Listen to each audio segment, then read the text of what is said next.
during that night, there wasn't any time to think. Your training just, the training just kicked in, and it happened so quick and so fast.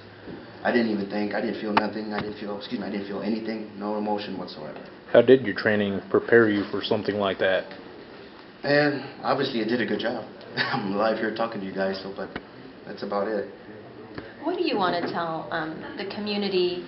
What do you want to tell fellow officers? Tonight, you're being called a hero. People call you a hero. How do you feel about that with your name? Wow. Honestly, I never thought I'd be considered a hero, especially the career I worked in. I always consider myself, I'm just a guy doing my job. That's about it. And I appreciate it, but the real hero was Bobby, what happened to him.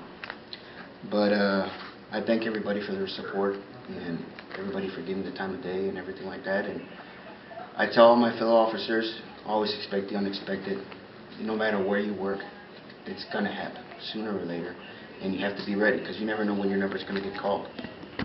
And to happen in Poth, which is, very small, you never Right. think something, that crazy would happen, right? I've always thought something like that would happen. I never brought my guards down regarding that whatsoever. Because my main job, besides protecting people and serving the community and everything like that, is to come home at night in one piece.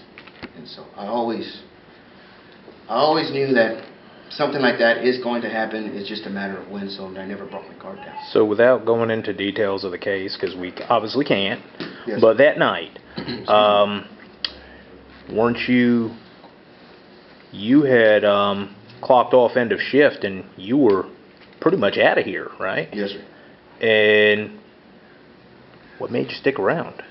Well, what made me stick around, I heard the radio call over our broadcast, and this is the weird part, and it still sinks in my mind today. I said, if that ever happened to me, I would want somebody putting in the extra time and effort to look for that person who did that to me.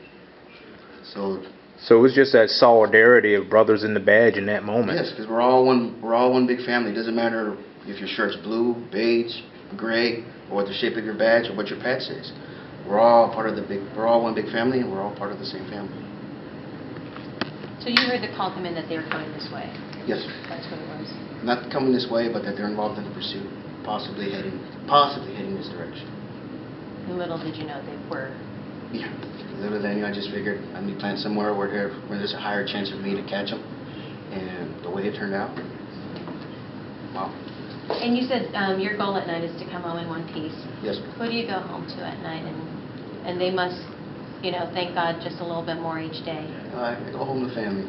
That's all I'll say for right now. I go home to family now. That's about it. And my dog. And anything else that you wanted to say? And what's next for you? Do you want to go on or move to a different police department, or you're happy here? I'm actually happy here, and I like to stay here as long as I can. And as long as the good Lord will let me be a police officer, I'll do it. That's it.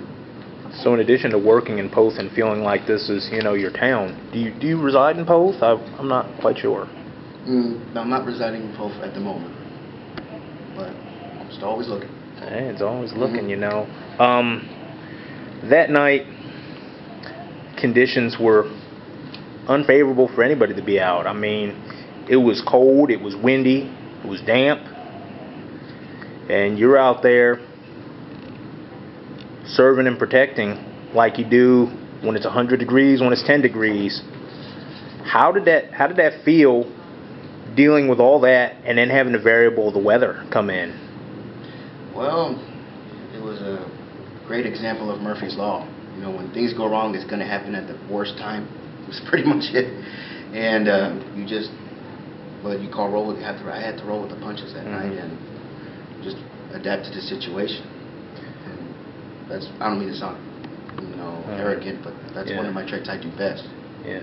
And that Saturday afternoon, when they were caught and when they were all cleaning up the evidence scene and doing their investigation, what was your first thought once the dust all settled? The first thought, wow. That was it. It was just wow, and then later that could have been me, and I'm glad it wasn't. I feel I'm on borrowed time. Well, I'm good. You good? Yes, thank you so Thanks. much.